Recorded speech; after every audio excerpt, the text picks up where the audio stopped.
Friends आपण मानक स्वागत आपनकर प्रिय YouTube channel MGS smile world को हाजर लेटर आपण मान रही provision of one additional egg and other protein iron rich supplements for both elementary and secondary students under PM पोषण प्रोग्राम। तो पीएम पोषण प्रोग्राम अधीन आपणकर एलिमेंटरी क्लास 1 to 8 एवं सेकेंडरी क्लास 9 एवं 10 छात्र छात्री मानक गोटे एडिशनल एग दिज्व अंडा दिज्व ता सहित आपणकर अदर प्रोटीन एवं आयरन सप्लीमेंट दिज्व।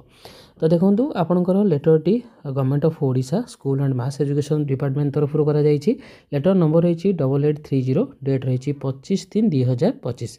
लेटरटी आपणकर the state nodal officer PM Poshan Bhubaneswar पाखु करा देखा पूर्व गोटे रेफरेंस लेटर नंबर रही लेटर नंबर 8 डेट 4/1/2025 जो विषयटी करा आपणकर स्कूल एडिशनल गोटे अंडा देवाई आपणकर वीक्रे टोटाल आपणकर एबे वीक्रे 3टी अंडा दिज्व ता सहित आपणकर प्रोटीन एवं आयरन सप्लीमेंट दि जाए जहाँ भी कहुला बर्तमान सरकार ताकू अनुमोदन करपणकर आगामी आर्थिक वर्षर आपणकर प्रत्येक विद्यालय एलिमेंटरी लेवल एवं सेकेंडरी लेवल आपणकर अतिरिक्त गोटे अंडा एवं प्रोटीन एवं आयरन सप्लीमेंट दिज्व।